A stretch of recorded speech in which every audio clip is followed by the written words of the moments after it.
வணக்கம் நண்பர்களே. ஈசா யோக மையம் ஜக்கி வாசுதேவ் குறித்த அடிக்கடி புகார்கள் வருவதும், அவர் குறித்து ஒரு மூத்த பத்திரிகையாளர் எல்லோருக்கும் அறிந்தவர், அவர் பேரை சொல்ல நான் விரும்பவில்லை, அவர் இதே ஜக்கி வாசுதேவ் மீது பல குற்றச்சாட்டுகள் இன்றளவும் அவர் ஆதாரங்களுடன் வைத்திருப்பதாக இணையதளங்களில் நிறைய யூடியூப்பில் நிறைய வந்திருக்கும், பார்த்துருப்பீங்கன்னு நினைக்கிறேன். ஏன் இதை சொல்கிறேன்னா, இப்போ இந்த வீடியோவுடைய ஆரம்பத்திலே சொல்லிடுறேன், இந்த பதிவு திரு ஜக்கி வாசுதேவ் அவர்களுக்கு எதிராக நான் அவதூறு பரப்ப வேண்டும் என்ற நோக்கத்தில் இடப்பட்ட பதிவு அல்ல. அதே சமயத்தில் மிக பிரசித்தி பெற்ற இந்த நாட்டினுடைய ஜனாதிபதியும் பிரதமரும் வந்து கலந்து கொள்கிற பூஜைகளில் கலந்து கொள்கிற அளவுக்கு செல்வாக்கு படைத்த ஈசா யோக மையம் மீது ஜக்கி வாசுதேவ் மீது தொடர்ச்சியான உள்நாட்டில் இருந்து அமெரிக்கா வரை புகார்கள் வந்து கொண்டிருக்கிறது.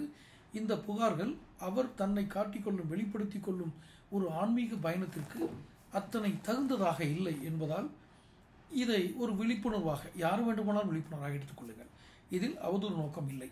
இரண்டாவதாக, அவர் இந்த குற்றச்சாட்டுகளும் பதில்களும், அந்த ஈசா யோக மையம் கொடுத்த பதில்களையும் சேர்த்து இந்த வீடியோவில் பதிவு செய்கிறேன். முடிவுகளை தமிழகம் டைம்ஸ் நேயர்களுக்கு நான் அவர்கள் வசமே விட்டு விடுகிறேன். எனது நோக்கம் இதில் ஒன்றுமில்லை. சரி, இப்போ என்ன புகார் அவர் மீது, ஈசா யோக மையம் மீது என்ன புகார்? அதில் ஒரு அமெரிக்காவை சேர்ந்த ஒரு பெண் வந்து இதுக்கு புகார் கொடுத்துருக்காங்க. பெயர்கள் தவிர்க்கப்பட்டிருக்கு. ஆதி யோகி சிலை முன்னால் மகா சிவராத்திரி இன்னும் அடுத்த மாதம் நடக்க இருக்கிறது. மறுபக்கம் ஈசாவினுடைய பாலியல் புகார்கள் தொடர்ந்து நீதிமன்றம் வரை செல்கிறது. இதுதான் இதில் ரொம்ப முக்கியம். நீதிமன்றம் வரை செல்கிறது என்பதால் ஒரு குற்றச்சாட்டு உண்மை என்று அர்த்தம் அல்ல. ஆனால் நீதிமன்றங்களுக்கு செல்லும் அளவுக்கு அதில் அடிப்படை முகாந்தரங்கள் இருந்தால் மட்டுமே நீதிமன்றத்துக்கு செல்லும். அதன் பிறகு அதில் அந்த முகாந்தரங்களின் மீதும் ஒரு நம்பிக்கையின்மை அல்லது சரிவர நிரூபிக்க முடியாத தன்மை வந்தால் அவை செயலிழந்து போகும். எப்படியோ இருக்கட்டும், எது எப்படி ஆயினும் குற்றச்சாட்டுகளையும் பதில்களையும் நாங்கள் கூறுகிறோம். இந்த சேனல் சப்ஸ்கிரைப் பண்ணாதவங்க சப்ஸ்கிரைப் பண்ணிக்கங்க, நோட்டிஃபிகேஷன் பில் பதிவு பண்ணுங்கள், இந்த வீடியோ பிடிச்சவங்க ஷேர் பண்ணிக்கங்க. சரி, இப்போது ஈசா யோக மையம் மீது என்ன புகார்?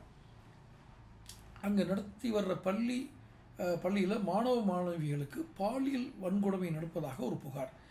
இது குறித்து ஆந்திராவை சேர்ந்தவர், ஈசா யோக மையத்தின் முன்னாள் தன்னார்வலர், வாலண்டியர் சர்வீஸ் பண்ணுறவங்க, ஒரு பெண் தன் மகனுக்கு நடந்த, நன்றாக கவனியுங்கள், பெண்ணுக்கு அல்ல மகனுக்கு நடந்த பாலியல் வன்கொடுமை குறித்து காவல் நிலையத்தில் புகார் அளித்திருக்கார். என்ன அந்த பெண் என்ன சொல்கிறாங்கன்னா, ஆந்திராவை சேர்ந்தவங்க, பெயர்கள் தவிர்க்கப்பட்டிருக்கு, அட்ரஸ் தவிர்க்கப்பட்டிருக்கு. மகனுக்கு 2019ஆம் ஆண்டில் பாலியல் வன்கொடுமை குறித்து ஆன்லைனில் புகார் அளிச்சிருக்காங்க. இன்னொன்று இடையில சொல்லிடுறேன், இது ஈசா மையத்தோட பதிலும் இதே வீடியோவில் இருக்குது, நீங்கள் கடைசி வரைக்கும் பாருங்கள். 2019 நடந்த பாலியல் வன்கொடுமை குறித்து ஆன்லைனில் புகார் பண்ணியிருக்காங்க. அப்போ அதற்கு காவல்துறையினர் அழைத்து விசாரணை நடத்தியிருக்காங்க. காவல்துறையிடம் ஆதாரங்களை சமர்ப்பித்துள்ளேன் அப்படின்னு அந்த அம்மா சொல்கிறாங்க. அந்த பெண் தன் மகனுக்கு நடந்த பாலியல், ஆண் மகனுக்கு நடந்த பாலியல் தொந்தரவு, அப்போ அந்த குழந்தையின் பாதுகாப்பு குறித்து பல்வேறு கேள்விகளை எழுப்பியிருக்காங்க. அவங்க என்ன சொல்கிறாங்க, நாங்கள் சத்குரு ஜக்கி வாசுதேவை கண்மூடித்தனமாக நம்பினோம். அந்த பள்ளியில் நானும் தன்னார்வலராக பணியாற்றினேன். அவர் சொன்னதுதான் அது. அவருக்கு பல முறை மெயில் அனுப்பியும், யாருக்கு, ஜக்கி வாசுதேவுக்கு, முதல்ல இந்த பிரச்சனை எங்களுக்கு மெயில் அனுப்பியும் பதில் இல்லை. இந்த பிரச்சனை இவங்களுக்கு மட்டும்தான் எனக்கு நினச்சிக்கிட்டு இருந்தேன் அப்படின்னு சொல்கிறாங்க. அதன் பிறகு தான் இதே போல் பாதிக்கப்பட்டுள்ள பல பேர் இதனால் பாதிக்கப்பட்டுள்ளனர் அப்படிங்கிற மாதிரி என்றும், இது தொடர்ந்து நடைபெறுகிறது என்றும் தெரிந்து பள்ளி நிர்வாகம் நடவடிக்கை எடுக்கவில்லை. தெரிஞ்சதுக்கப்புறம் பள்ளி நிர்வாகம் நடவடிக்கை எடுக்கல. நியாயமாக தகவல் தெரிவித்தவுடன் பள்ளி முதல்வரே காவல்துறையில் புகார் அளித்திருக்க வேண்டும். ஆனால் அவர் இதை ஒரு விஷயமாகவே கருதாமல் காவல்துறைக்கும் செல்ல முடியாது என்கிறார். இதை புகாராக எழுப்பிய காரணத்திற்காக என்னை பள்ளியிலிருந்து வெளியேற சொன்னாங்க. எங்கள்னா அதாவது கணவன் மனைவி 2 பேருமே வேலை பார்த்துருக்காங்க, வெளியேற சொன்னாங்கன்னு சொல்லி அந்த பெண் சொல்கிறாங்க. அப்போது 2018ஆம் ஆண்டு சுவாமி விபு அந்த பள்ளியினுடைய முதல்வராக இருந்திருக்கார். யார்? ஈசா யோக மையம் நடத்தக்கூடிய அந்த பள்ளிக்கு முதல்வராக இருந்தவர் சுவாமி விபு. அவர் ஆஸ்திரேலியாவை சேர்ந்த ஒரு உடற்கல்வி ஆசிரியர், ஆண் ஆசிரியர். கிடைக்குங்க, சுவாமி விபுங்கிற ஆண் ஆசிரியர். பாலியல் துன்புறுத்தல் மாணவர்களுக்கு கொடுத்துள்ளார். மாணவர்களுக்கு இப்போது அந்த பள்ளியில் இருக்கிறதா சொல்கிறாங்க. சுவாமி விபு இப்போ எங்கே இருக்கார்? இது அந்த பள்ளியில் தான் இருக்கிறதா அவங்க சொல்கிறாங்க. அந்த பாலியல் துன்பத்தில் ஈடுபடுகிறார் என்று தெரிந்தும் அவரை பள்ளி மாணவர்கள் அருகே எப்படி அனுமதிக்கிறார்கள்? அவர்களின் வளாகத்தில் பாலியல் வன்கொடுமை நடப்பதற்கு போதுமான ஆவணங்கள் இருக்கிறது. பள்ளி நிர்வாகமே அந்த சம்பவம் நடைபெற்றதை மெயில் மூலம் உறுதி செய்துள்ளனர். இதை நம்ம சொல்கிறது. குழந்தைகளின் அந்தரங்க பாகத்தை தொடுவது மிகவும் சாதாரணமாக ஒன்று அப்படின்னு சொல்கிறதா அந்த அம்மா சொல்கிறாங்க. அப்போ அங்கு குழந்தைகள் மீது நிகழ்த்தப்படும் பாலியல் வன்கொடுமைகளுக்கு யார் பொறுப்பேற்பது? ஒரு காலத்தில் சத்குரு எங்களையும் மூளை செலவை செய்து கொண்டு இருந்தார். அதாவது அவர் சொல்கிற பதில்கள் மூளை செலவை செய்ததாக இருந்ததாக நம்ம சொல்கிறாங்க. தற்போது அதிலிருந்து வெளியே வந்து விட்டோம். அவர் நாட்டின் பிரதமர் தொடங்கி ஜனாதிபதி வரை அதிகார வர்க்கத்துடன் தொடர்பில் இருப்பதால் எந்த நடவடிக்கையும் எடுக்காமல் உள்ளனர். இந்த பிரச்சனையை பேசியில் இருந்து எங்கள் வீடு மீது கற்கள் வீசுவது, எங்களை பற்றி தவறான தகவல்களை பரப்புவது முயற்சி செய்கிறார்கள். நான் தவறு செய்தால் நடவடிக்கை எடுக்கட்டும். அதே நேரத்தில் இந்த வழக்கில் நாங்கள் பாதிக்கப்பட்டவர்கள், எங்களுக்கு நீதி வேணும்னு சொல்கிறாங்க. இப்போ இந்த இடத்துல இன்னொன்று குறிப்பிடுறேன். ஒரு மூத்த அரசியல்வாதி, எதுக்கு அவரே பொழுது வெளியில் பேசியிருக்கும் போது நான் இன்னும் மூத்த பத்திரிகையாளர், அரசியல்வாதி தப்பாக சொல்லிட்டேன், மூத்த பத்திரிகையாளர் அவரே வெளிப்படையாக யூடியூப்பில் ஒரு நேர்காணலில் சொல்லியிருக்கும் போது அவர் பேரை நான் ஏன் மறைக்கணும்? பாண்டியன் அவர் பேர், இன்னும் தமிழா பாண்டியன் அப்படின்னு போட்டிருப்பாங்க. அவர் நிறைய கான்ட்ரவர்ஷியலாக ஒரு பெரிய மனிதர்களை பற்றிய ஆதாரங்களுடன் நான் சொல்கிறேன் தான் சொல்வார். இன்னொன்று குறிப்பாக அவர் அப்படி நான் பொய் சொல்வதாக இருந்தால் என் மீது வழக்கு தொடருங்கள்னு சவால் விடுவார். அதையும் இந்த இடத்துல பதிவு பண்ணிக்கிறேன். இது ஜக்கி வாசுதேவ் மேலே நான் மேலும் மேலும் ஒரு தாக்கத்தை ஏற்படுத்துறது நோக்கம் அல்ல. அவர் ஒரு முதிர்ச்சியான மனநிலை உண்டவர். அவருக்கு இது போன்ற ஒரு அவரை சிறுமைப்படுத்தக்கூடிய புகார்களை அவர் எளிதில் கடந்தும் செல்வார், அல்லது அதற்கு அவர் தயாராக மனநிலையிலும் இருப்பார். அதனால் இது அவர் மேலே நான் தாக்கத்தை ஏற்படுத்த சொல்லலை, அப்படி தாக்கம் ஏற்படுத்தவும் முடியாது, அந்த அளவுக்கு மனநிலை உள்ளவர். இப்போ அடுத்து அமெரிக்கா மாணவி பாலியல் புகார் குறித்து ஒரு செய்தி.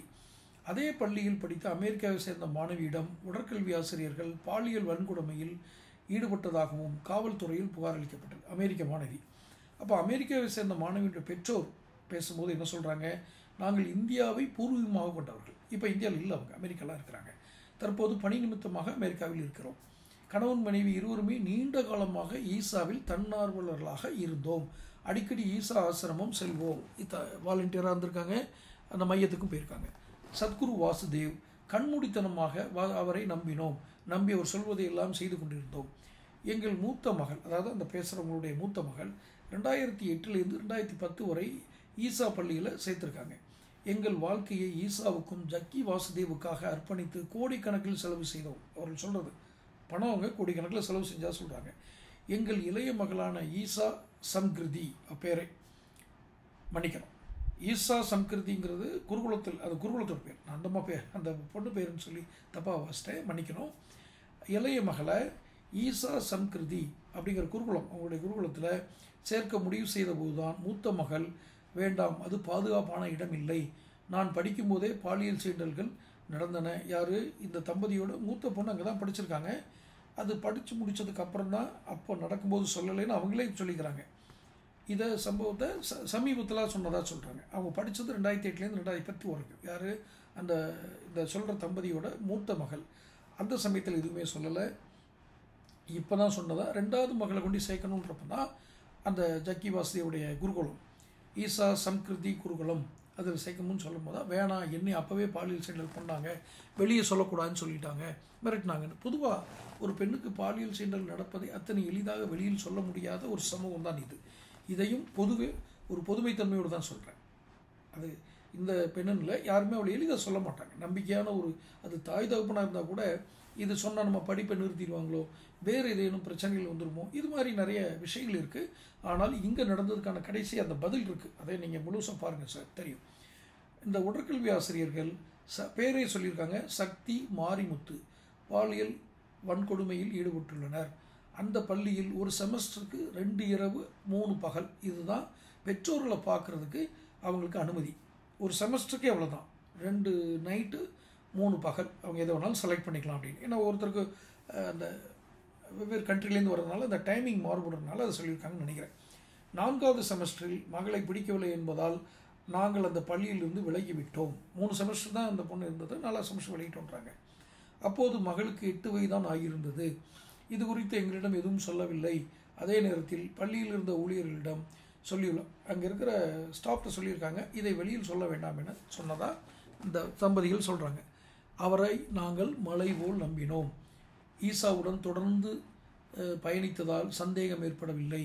ஜக்கி வாசுதேவ் மற்றும் அவரின் உதவியாளர் செந்தில் கன்னியப்பன் அவருக்கு அந்த செந்தில் கன்னியப்பன்ட்ட புகார் செஞ்சுருக்காங்க. எது ஜக்கி வாசுதேவட்டையும் அவருடைய உதவியாளர்ட்டையும் 2 பேர்ட்டுமே சொல்லியிருக்கதான் சொல்கிறாங்க. ஜக்கி வாசுதேவ் நீதி கொடுப்பார் என்று மலை போல் நம்பினோம். அவர்கள் எங்களை தவறாக பேசி ஈசா விட்டு வெளியேற்றிவிட்டனர். அவங்க சொல்கிற குற்றச்சாட்டு. இது மாதிரி பலரும் பாதிக்கப்பட்டுள்ளனர். நாங்கள் உட்பட இந்த சொன்ன தம்பதிகள் உட்பட அனைவரையும் ஈசாவும் ஜக்கி வாசுதேவும் மூளை செலவை செய்து வெளியில் தெரியாமல் பார்த்து கொள்வார்கள். அதையும் மீறி அவர்கள் புகார் அளித்தால் சம்பந்தப்பட்டவருக்கு பல்வேறு வகையில் தொந்தரவு கொடுத்து மிரட்டுறாங்க. இதுதான் பாதிக்கப்பட்டவர்கள் இதனால தான் நிறைய பேர் பாதிக்கப்பட்டவர்கள் புகார் அளிக்க முன் வருவதில்லை. காவல்துறை இதை முறையாக விசாரித்து நடவடிக்கை எடுக்கணும்னு சொல்கிறாங்க. இது இவங்களுடைய இது. இப்போது இது குறித்து ஒரு சமூக ஆர்வலர், அவர் பேர் சொல்ல விரும்பலை, ஏன்னா ஏன் வீணா மற்றவங்களுக்கு அதை விளம்பரப்படுத்திக்கிட்டு 12 மாணவிகளை பாலியல் வன்கொடுமை செய்த புகாரில் ஈசா மருத்துவர் சரவணமூர்த்திங்கிறவர் கைது செய்யப்பட்டதா ஒரு பிரபலமான சமூக ஆர்வலர் சொல்கிறார், சேலத்தை சேர்ந்தவர். இப்போ உங்களுக்கு புரிஞ்சிருக்கும், அந்த வழக்கில் நாங்கள் கொடுத்த அழுத்தம் காரணமாக யார் இந்த சமூக ஆர்வலர் கொடுத்த அழுத்தம் காரணமாக தான் காவல்துறை மேற்கொண்டு அவர்கள் மீது வாகன பறிமுதல் செய்வது உள்பட்ட நடவடிக்கை எடுத்தனர். மேலும் ஈசா ஆசிரமத்தில் உள்ள டெல்லியை சேர்ந்த ஒரு பெண்ணும் பாலியல் வன்முறைக்கு உள்ளாகியுள்ளார். இந்த புகாருக்காக டெல்லி காவல்துறை வழக்கு பதிவு செய்திருந்தது. ஆனால் ஈசாவின் அழுத்தம் காரணமாக அந்த புகாரை அந்த பெண் வாபஸ் வாங்கிவிட்டார். ஆந்திராவிலிருந்து அமெரிக்கா வரைக்கும் அமெரிக்காவில் 2 பேர் புகார் அளித்தும் காவல்துறை வழக்கு கூட பதியவில்லை. சட்டம் தன் கடமையை செய்தால் இது போன்ற பாதிக்கப்பட்ட பலரும் புகார் அளிக்க முன் வருவார்கள். அவர் சொல்கிறது, சமூகர்கள் சொல்கிறது, காவல்துறை தங்கள் கடமையை செய்வதில்லை. அண்ணா பல்கலைக்கழகம் பாலியல் வழக்கு, கொல்கத்தா பாலியல் வழக்கில் சம்பந்தப்பட்ட நபர்கள் கைதாகி 18 வயதை கடந்தவர்கள் வழக்கை தீவிரமாக விசாரித்து தீர்ப்பும் கல்கத்தா வழக்கில் தீர்ப்பு வந்துச்சு. தீர்ப்பு வழங்குகிறார்கள். ஈசா வழக்கில் பாதிக்கப்பட்டவர்கள் குழந்தைகள், பாலியல் வன்கொடுமையில் பாதிக்கப்பட்ட குழந்தைகளுக்கு நீதி கொடுக்க வேண்டாமான்னு ஈசா ஜக்கி வாசுதேவ் பிரதமர் வரை செல்வாக்குள்ளதுனால அதை பண்ண மாட்டேங்கிறாங்க. ஜக்கி வாசுதேவ் இது பதில் சொல்லணும்னு சொல்லி அந்த சமூக ஆர்வலர் சொல்கிறார்.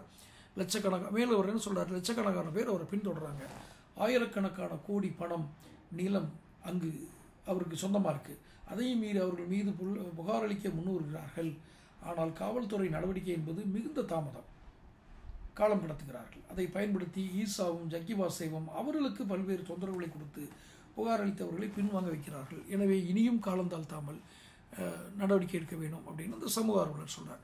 இந்த 2 புகார்கள் மீதும் விசாரணை கோவை மாவட்டம் பேரூர் அனைத்து மகளிர் காவல் நிலையத்தில் நடைபெற்று வர்றதா செய்திகள் சொல்லுது.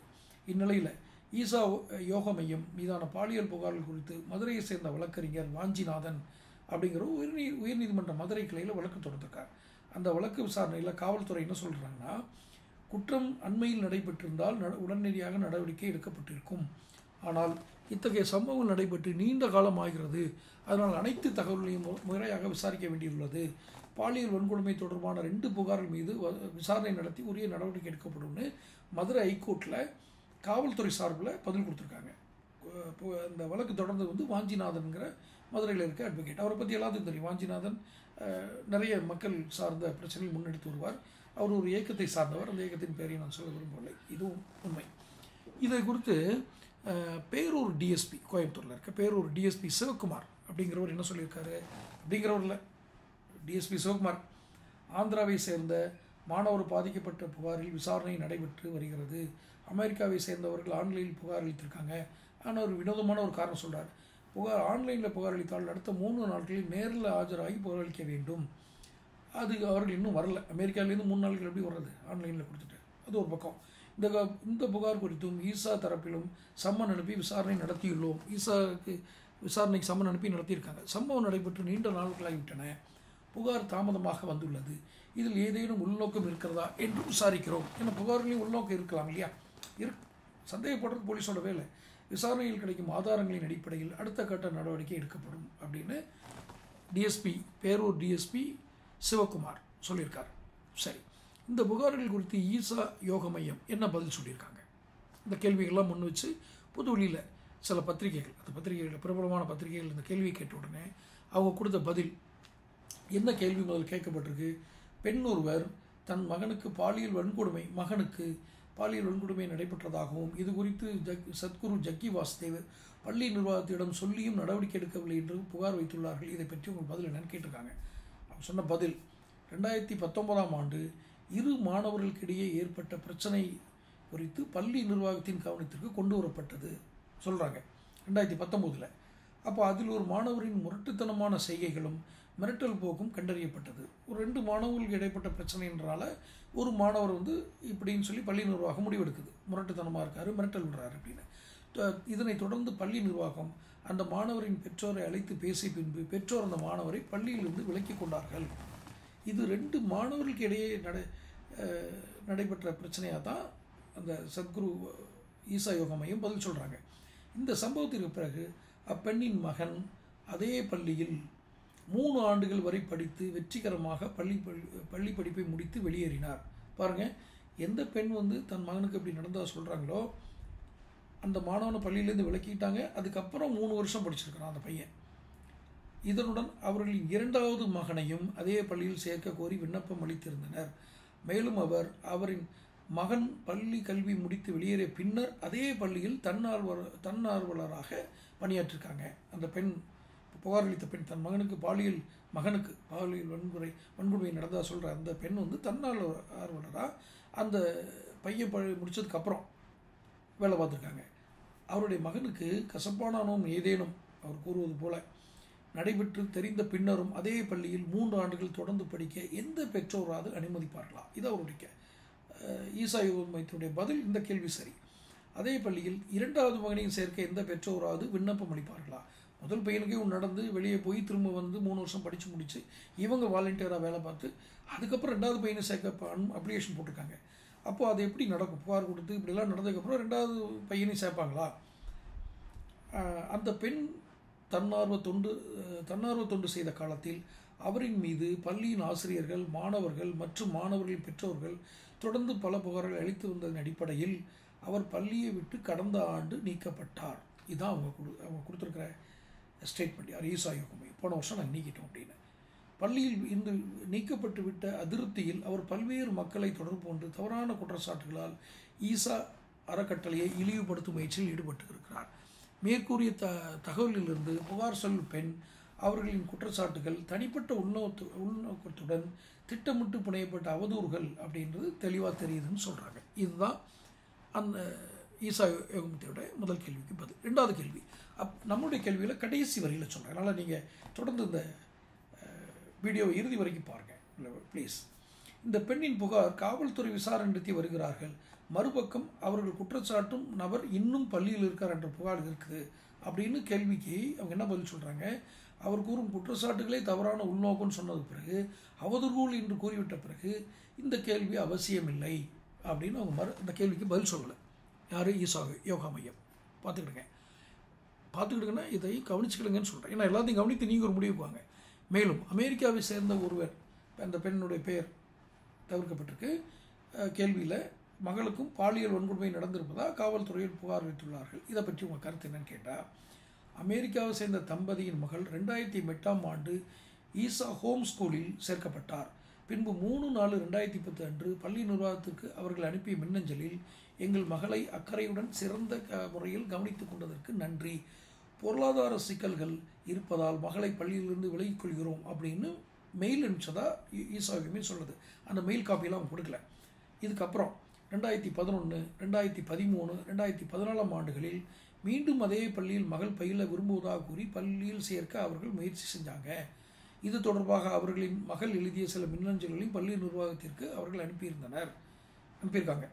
அதில் ஈசா ஹோம் ஸ்கூலில் தன்னுடைய அனுபவம் அற்புதமாக இருந்ததா இந்த மெயிலில் சொல்லியிருக்கதா ஈசா யோகமையும் சொல்கிறாங்க. மெயில் காப்பிலாம் அவங்க யாருக்கும் கொடுக்கல. இதை குற்றமாக சொல்லலை, பதில் சொல்கிறாங்க ஒழிய மெயில் அனுப்ப சொல்கிறாங்க, மெயில் காப்பி தரலைன்றதை பதிவு பண்ணிக்கிறேன். அமெரிக்க பள்ளிகளில் சரியான கவனிப்பு கிடைக்காததுனால தான் ஈசா ஹோம் ஸ்கூலில் மீண்டும் சேர்ந்து தனக்கு எந்த அளவிற்கு தேவையானது என்பதை அவர்கள் மகள் விவரித்து இருந்தார் அப்படின்னு சொல்கிறாங்க. தன்னுடைய மகளுக்கு அந்த கசப்பான சம்பவம் நடைபெற்ற அதே பள்ளியில் மீண்டும் சேர்க்க எந்த பெற்றோரால் தொடர்ந்து முயற்சி செய்வாங்களா? இதுதான் ஈசா யோகமயத்துடைய கேள்வி. இது சரியான கேள்வி தான். ஏன்னா குற்றம் சொல்கிற தரப்பில் இருக்க நம்ம சொல்கிறோம், பதிலில் இருக்கிறதையும் சொல்கிறோம். இப்போ கடைசி இந்த கேள்வி வந்து சரி, இதெல்லாம் நடந்துட்டு ஏன் திரும்ப திரும்ப சேர்க்குறாங்க? 2 இப்போ கேள்வியிலுமே உங்கள் பதில் தான் இருக்குது. குற்றம் சாட்டினவங்க ஒரு குற்றச்சாட்டில் விளக்கிட்டு திரும்ப திரும்ப வந்து சேர்க்க முயற்சி பண்ணுறாங்க. தனக்கு கசப்பான உணவு ஏற்பட்டு இருந்தால் அந்த பள்ளியில் மீண்டும் சேர எந்த பெண் குழந்தையாவது விரும்புமா? இதுதான் அவங்களுடைய கேள்வி. அந்த பெண் எப்படி, அந்த பெண் பிள்ளை, அந்த ஸ்டூடெண்ட்டு. சரி, இதனிடையே அந்த தம்பதியினர் ஆன்மீக பாதையில் செல்வதில் ஆர்வம் இருப்பதாக சொல்லி ஈசா யோகமயத்தோட பதில் இருக்குது. அமெரிக்காவில் உள்ள ஈசா மையம் அருகே, அமெரிக்காவில் இருக்க ஈசா மையம் பக்கத்தில் இருக்கிற அங்கே இருக்கிற ஈசா மையம் அருகே குடியேற அவர்களுக்கு ஈசா மையம் உதவியது. ஆனால் அவர்கள் நோக்கங்கள் ஆன்மீக ரீதியாக இல்லாமல் முற்றிலும் வணிக நோக்கத்தில் இருந்தது தெளிவாக தெரிந்ததால் இருவரின் நடத்தை குறித்து பல்வேறு புகார்கள் வந்து கொண்டே இருந்ததாலும் இருவரும் ஆசிரமத்துடன் எந்த தொடர்பில் இருக்க வேண்டாம் என்று கேட்டுக்கொள்ளப்பட்டனர். ஈசா அறக்கட்டளை செயல்பாடுகளில் இருந்து அவர்கள் முற்றிலுமாக நீக்கப்பட்டனர் அப்படிங்கிற உங்களுடைய பதில். மேலும் அத்தம்பதியில் கணவரின் வன்முறை நடத்தை காரணமாக மனைவி அவரிடமிருந்து சட்ட பாதுகாப்பை கோரி அமெரிக்கா நீதிமன்றத்தில் வரை போயிருக்காருன்னு இந்த பதிலில் சொல்கிறாங்க. இதன் விளைவாக டென்னிசியில் உள்ள வாரன் கவுண்டி நீதிமன்றம் அந்த பெண், இப்போ அந்த போரளித்த பெண், அவர் குழந்தைகள் பாதுகாப்பிற்கு கணவர் மூலம் அச்சுறுத்தல் தெரிவிப்பதை உறுதி செய்து அவர்களின் பாதுகாப்பிற்கான உத்தரவை ஆர்டர் ஃபார் ப்ரொடெக்ஷன் வழங்கியது குறிப்பிடத்தக்கன்னு சொல்கிறாங்க. அதாவது சொன்னது இந்த பெண்ணோட கணவர்னாலே இந்த பெண்ணுக்கு ஆபத்து இருக்குது.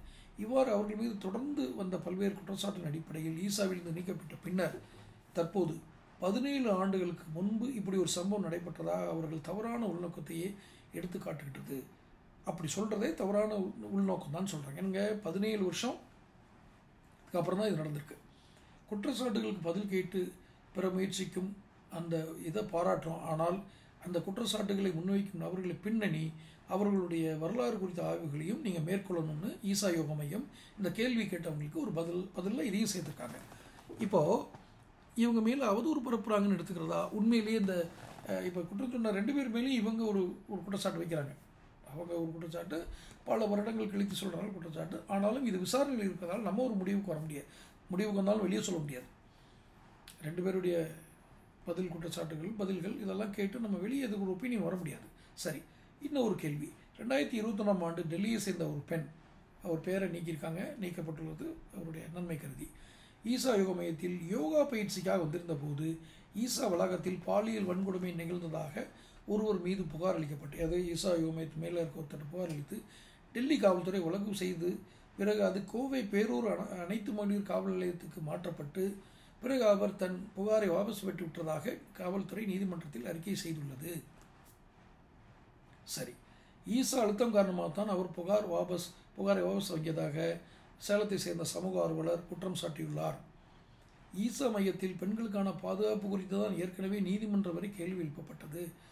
அப்படி இருக்கும்போது யோகா பயிற்சிக்கு வந்தவங்க பெண்ணுக்கும் பாதுகாப்பு அளித்திருக்க வேண்டியது உங்கள் தார்மீக கடமை. இதை அவர்களின் பிரச்சனை என்று நீங்கள் கூறினாலும் சம்பவம் நடைபெற்றது ஈசா வளாகத்தில் அப்படிங்கிறனால அங்கே வரும் பெண்களின் பாதுகாப்பை உறுதி செய்வது உங்கள் கடமை இல்லையான்னு கேள்வி கேட்குறாங்க. அதுக்கு அவங்க இந்த குற்றச்சாட்டிற்கும் ஈசா அறக்கட்டளைக்கும் எந்த தொடர்பும் இல்லை. இதில் முக்கியமாக கவனிக்க வேண்டிய விஷயங்கள் அவங்க என்ன சொல்கிறாங்கன்னா, இந்த சம்பவம் ஈசாவில் இருக்கும் தங்கும் அறைகளில் பணம் செலுத்து, அதாவது பெய்டு ஹாஸ்டல் இருக்கு இல்லையா, அதில் அறைகளில் பணம் செலுத்தி தங்கி சென்ற 2 நபர்களுக்கு இடையான பிரச்சனை. மேலும் இது ஒருவருக்கொருவர் முன்பே அறிவுமான நண்பர்களுக்குள் இடையே நடைபெற்ற தனிநபர் சார்ந்த பிரச்சனைன்னு சொல்கிறாங்க ஈசா யோக மையம். அவங்களுடைய பதில் கவனிக்கணும். அந்த பெண் தன்னுடைய புகாரிலோ அல்லது வேறு எந்த இடத்திலோ ஈசா மையம் பாதுகாப்பில்லைனோ அதனால் தனக்கு இப்படி நடந்ததுனோ கூறவே இல்லை. இது ஏற்கனவே அறிவுமான 2 நண்பர்கள் சார்ந்த பிரச்சனையாக இருப்பதனால இதில் அந்த பெண் ஈசா மீது எந்த குற்றச்சாட்டும் கூறாத நிலையில் அவரின் புகாரை திரும்ப பெற கூறி நாங்கள் அழுத்தம் தர வேண்டிய அவசியம் என்னன்னு கேட்குறாங்க. யார்? ஈசா யோக மையம். எந்த கட்டாயமோ அவசியமோ எங்களுக்கு இல்லை, அது அந்த புகாரில் அப்படி இல்லைன்னே இவங்க சொல்கிறாங்க. இந்த ஈசா அறக்கட்டளை மீதோ யோகா மையம் மீதோ இது இல்லை அப்படின்னு. அதையும் தாண்டி ஒருவர் அறைக்குள் என்ன நடக்கிறது என்பதை அத்துமீறி பார்ப்பது அநாகரிகமான செயல். எது? ஈசா யோக மையம் சொல்கிறது. அவங்களுடைய பே பண்ணி அந்த தங்கியிருக்காங்க, பணம் செலுத்தி தங்கியிருக்காங்க. அதை நாகரிகமானவர்கள் யாரும் செய்ய மாட்டார்கள் ஈசா யோக மையம் சொல்கிறது என்பது ஒரு பொதுவெளியில் கேள்வி வைக்கிறவங்களுக்கு தெரிஞ்சிருக்கணும். மேலும் இருவருமே ஈசா யோக மையத்தை சேர்ந்தவர்கள் இல்லை. அந்த 2 பேருமே புகார் சொன்ன இந்த தங்கியிருந்த 2 பேருமே கூடுதலாக எங்கள் ஆவணங்களின் அடிப்படைப்படி அந்த புகாரில் இருப்பது போல அவர்கள் ஈசாவுக்கு யோகா கற்றுக்கொள்ளவோ அல்லது நிகழ்ச்சியில் பங்கேற்கவோ வரவில்லை. யோகா கற்றுக்கிறதுக்கு வரல, ரெக்கார்ட் படி அவங்க தங்கியிருக்காங்க, அவ்வளோதான். அது அப்போ தங்கியிருந்த விடுதி எங்கே இருந்தது, அதில் இப்படி யார் வேணாலும் அந்த நிகழ்ச்சியில் பங்கேற்காங்க, இன்னும் தங்கலாமா, கோயம்புத்தூரில் அவர்களெல்லாம் தங்கிடலாமா, அதுக்கு ஈசா யோக மையம் தான் பதில் சொல்லணும். அடுத்ததாக, அங்கு சம்பவம் நடைபெற்ற பிறகும் கூட அந்த பெண் தங்கியிருந்த நாட்களில் எங்களிடம் இது குறித்து எந்த புகாரையும் தெரிவிக்கவில்லை. அப்போ இந்த சம்பவம் குறித்து அவர் இன்னொரு தனிநபர் மீது மட்டுமே டெல்லி காவல் நிலையத்தில் புகார் அளித்திருக்காங்க. இவங்களுடைய பதில் அது. அவரின் புகார் தனிப்பட்ட ஒரு நபரின் மீதானது. அது நடைபெற்ற இடத்தை குறிப்பதற்காக தான் ஈசாவின் பெயரை குறிப்பிட்டு வருகிறார். இதை கொஞ்சம் கூர்ந்து கவனிக்கணும். ஏன்னா 2 பேருக்கு நடக்க பிரச்சனை ஈசா யோக மையத்தில் நான் தங்கியிருந்தபோது நடந்ததாக சொல்கிறதுனால அந்த ஈசா யோக மையத்தோட பேர் அதில் வருது. இந்த வழக்கு தொடர்பாக நடைபெற்ற காவல்துறை விசாரணைக்கு தேவையான அனைத்து ஒத்துழைப்பையும் நாங்கள் வழங்கியிருக்கிறோம். அவர் அளித்த புகாரினை ஏன் திரும்ப பெற்றுக்கொண்டார் என்பது குறித்த எந்த தகவலும் தெரியாது. ஏன்னா இவங்க முதலே சொல்லிட்டாங்க, எங்களை பற்றி ஒன்றுமே சொல்லலை, நாங்கள் எதுக்கு ப்ரெஷர் கொடுக்கணும் அப்படின்னு. அவர் ஏன் திரும்ப பெற்றுக்கொண்டார் என்பதற்கு எந்த தகவலும் தெரியாது. அந்த பெண்ணோ இல்லை அவரை சேர்ந்தவர்களோ புகாரை திரும்ப பெற ஈசா அழுத்தம் தந்தது என்று எங்கும் கூறவில்லை. அவர் திரும்ப அப்படி ஒருவேளை கொடுத்தா கூட சொல்ல மாட்டாங்க, அது வேற. இருந்தாலும் அப்படி ஒன்றும் சொல்லலை. இதில் ஈசா மீது எந்த குற்றச்சாட்டுகளும் புகாரும் இல்லை. அந்த பெண்ணின் புகாரில் ஈசா மீது எந்த குற்றச்சாட்டுகளும் இல்லை. புகாரை திரும்ப பெற்றதுக்கு ஈசாவின் அழுத்தம் தான் காரணம் என்று கூறுவதிலும் எங்கும் கூறவில்லை அப்படின்னு இவங்களுடைய பதில். இதில் நாம் இதையும் கவனத்தில் எடுத்துக்கணும். புகார் சொல்கிறவங்க ஒரு பக்கம் தைரியமாக புகார் சொல்ல வந்துட்டாங்க, அதுக்கப்புறம் ஈசா மையம் அழுத்தம் கொடுத்துச்சுன்னு சொல்கிறது வந்து நம்பக்கூடியதா, அவ்வளோ நம்ப தகுந்ததா இல்லை, அதையும் அவங்க நிரூபிக்கணும். சரி, இவ்வாறு அந்த பெண் ஈசா மீது எந்த குற்றச்சாட்டையும் கூறாத போது யாரோ ஒரு 3ஆம் நபரின் கேள்விகளை நீங்கள் கேட்குறீங்க. யார் இதை கேட்டது? யார்? சேலத்தை நான் சொன்னேன், தன்னார்வ தொண்டர். அவர் ஏன் ஈசா யோக மையத்து மேலே இப்படி குற்றச்சாட்டு வைக்கிறார் நமக்கு தெரியாது. அவருக்கு எதுவும் உள்நோக்கம் இருக்கா, அது வேறு விஷயம், ரைட்டா? அந்த கேள்வியை வந்து நீங்கள் கேட்கவே கூடாது அப்படிங்கிறாங்க. வேறு அந்த பெண்ணை கேட்கல, நீங்கள் யாரோ ஒரு சமூக ஆர்வலர் ஒருத்தர் சொல்கிற வந்து ஏன் கேட்குறீங்க? அவர்களுடைய நோக்கம் என்ன? அவர்களின் ஒரே முழு நேர பணி என்ன? அது எல்லாம் சரின்னு சொல்கிறாங்க. இது மிக சரியான இடம், இது கேள்விக்கு தகுந்த இடம். இதையெல்லாம் ஆராய்ந்து பார்த்தாலே இது ஈசாவிற்கு களங்கம் ஏற்படுத்த உண்மையை திரிக்கும் அவர்களின் முயற்சி என்பது தெல்ல தெளிவாக தெரியும்.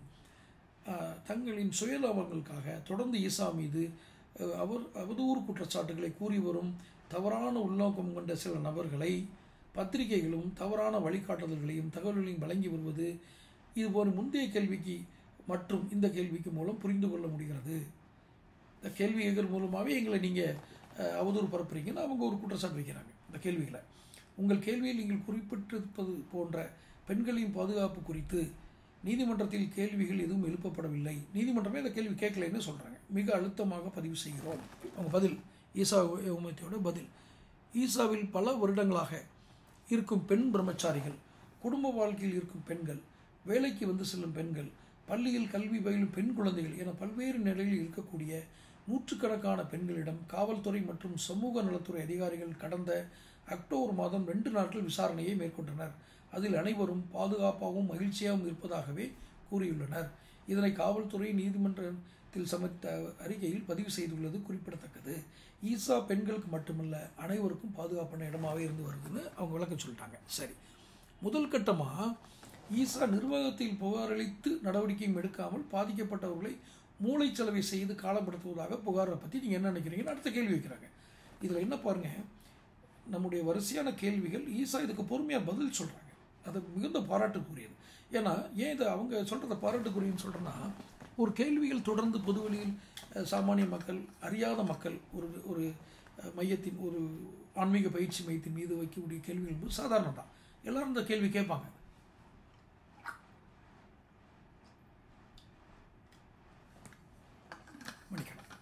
ஆனால் தொடர்ந்து இந்த கேள்விகளுக்கு பொதுவான பதில்கள் இல்லாமல் நீதிமன்றம் வரைக்கும் சட்டப்பூர்வமாகவும் பதில் சொல்கிறாங்க, தனிப்பட்ட முறையிலையும் அவங்க பதில்களை சொல்கிறாங்க. அப்படிங்கிறப்போ அடுத்து மூளைச்சலவை செஞ்சு தான் நீங்கள் புகார் வாபஸ் வாங்குறீங்களா? கடைசி ஒரு கேள்வி கேட்டாங்க.